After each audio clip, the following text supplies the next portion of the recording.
Hillary Rodham Clinton is a Wall Street-backed warmonger whose potential election as President of the United States this November poses an existential threat, not just to Americans, but to all of humanity. As First Lady, and then as Senator, she actively supported the U.S.'s illegal wars of aggression abroad. Today, our armed forces joined our NATO allies in airstrikes against Serbian forces responsible for the brutality in Kosovo. I voted for the Iraqi resolution. The president understands this. He's fully aware that it's going to take a lot of patience and painstaking planning, and we're going to support him. Including thousands of chemical weapons, large volumes of chemical and biological stocks, a number of missiles and warheads, a major lab equipped to produce anthrax. She not only admitted the U.S. role in creating al-Qaeda. When the Soviet Union invaded Afghanistan, we had this brilliant idea that we were going to come to Pakistan and create a force of mujahideen, equip them with Stinger missiles and everything else to go after the Soviets inside Afghanistan. But then, despite this admission, as Secretary of State, her support of the war on Libya and the jihadis in Syria directly led to the rise of ISIS and the migrant crisis in Europe. The transition to democracy in Syria has begun, and it's time for Assad to get out of the way. President Assad is not indispensable, and we have absolutely nothing invested in him remaining in power. I think that based on definitions of war criminal and crimes against humanity, there would be an argument to be made that he would fit into that category. Libya was a different kind of calculation, and we didn't lose a single person. We came, we saw, he died. Did it have anything to do? She was the one who announced the U.S.'s so-called Asia-Pacific pivot that has seen more U.S. military forces being placed in the Asia-Pacific as a direct military threat to China. And we look to the Asia-Pacific region, as we have for many decades, as an area where the United States is uniquely positioned to play a major role. The United States is not ceding the Pacific to anyone. And she has stated in no uncertain terms that Russia and Iran will be militarily targeted in a Clinton presidency, and that the nuclear option is, as always, on the table. And we will make sure the Iranians and the world understand that the United States will act decisively if necessary, including taking military action. There will have to be consequences for any violation by Iran, and that the nuclear option should not at all be taken off the table. That has been my position consistently. And Russia has to support the international community's efforts sincerely or be held to account. That Russia and China will pay a price because they are holding up progress, blockading it, that is no longer tolerable. And unlike her many, many political statements of convenience that are merely a reflection of whatever is most politically acceptable at the moment. Do you think New York State should recognize gay marriage? No. No. Okay. I support marriage for lesbian and gay couples. I represented Wall Street as a senator from New York, and I went to Wall Street in December of 2007, before the big crash that we had, and I basically said, cut it out. Quit foreclosing on homes. Quit engaging in these kinds of speculative behaviors. Now, who's exactly to blame for the housing crisis? I think there's plenty of blame to go around. Home buyers who paid extra fees to avoid documenting their income should have known they were getting in over their heads. I take a backseat to no one when you look at my record and standing up and fighting for progressive values. I get accused of being kind of moderate and center. I plead guilty. We went through a thorough process to identify all of my work-related emails. The lawyers doing the sorting for Secretary Clinton in 2014 did not individually read the content of all of her emails. So that the emails were immediately captured and preserved. There was no archiving at all of her emails. We can be assured that these threats of potential nuclear world war by Clinton are not idle threats. A future Clinton president would be assured of a like mind in the new Prime Minister in the UK, who has stated in no uncertain terms that she is willing to launch a nuclear strike that would kill hundreds of thousands. Let me congratulate the Prime Minister on her new role. But can we cut to the chase? Is she personally prepared to authorise a nuclear strike that could kill 100,000 innocent men, women and children? Yes. And I have to say to the honourable gentleman, the whole point of a deterrent is that our enemies need to know that we would be prepared to use it.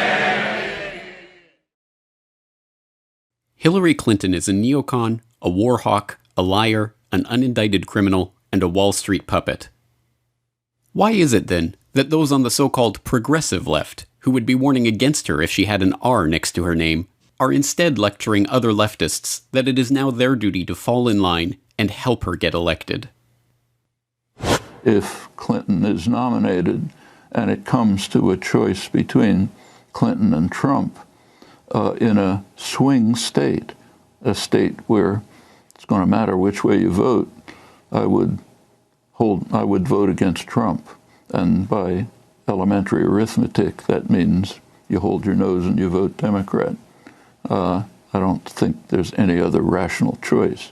Abstaining from voting, or say voting for, say, a candidate you prefer, a minority candidate, just amounts to a vote for Donald Trump, which I think is a devastating prospect for reasons I've already mentioned. We in SDS refused to vote. We wouldn't support McCarthy. We wouldn't support Humphrey. Our slogan was, vote with your feet, vote in the street. I'm here to tell you that the slogan was right, the tactic was wrong.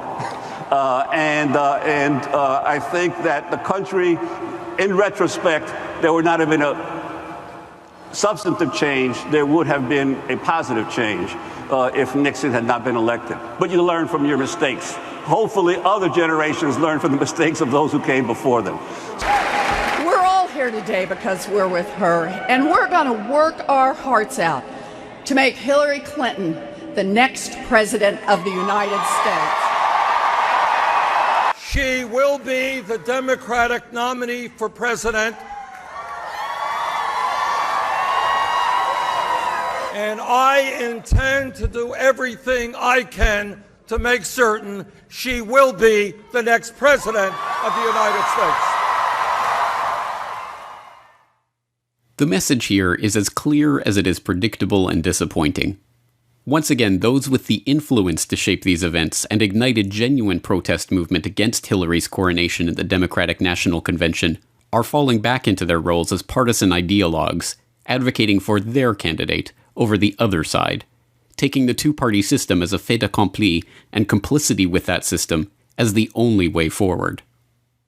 But as Michelle Chossudovsky of globalresearch.ca points out, this election is fundamentally different. This time, the fate of the world hangs in the balance. In so many words, Hillary Clinton's foreign policy stance is, quote unquote, to blow up the planet. She has made statements to the effect that a first strike nuclear attack against Russia or Iran is on the table, so that if she is in the White House, she could, in fact, unleash the unspoken, which is World War III. I think this is something we have to address, both in terms of analysis, but in terms of political choice, so that anybody who wants to blow up the planet is not progressive. Secondly, she has a criminal record, not only in regards to the email scandal, but also in relation to the Clinton Foundation, which is involved in fraud, money laundering, political cronyism, etc. It is amply documented. So that, in effect, the choice for the American people is to elect a war criminal. Too many people become attached to the personality of these political personas, or fixated on the D or the R after their name. This clouds their judgment and stops them from seeing their policies and agenda for what they really are.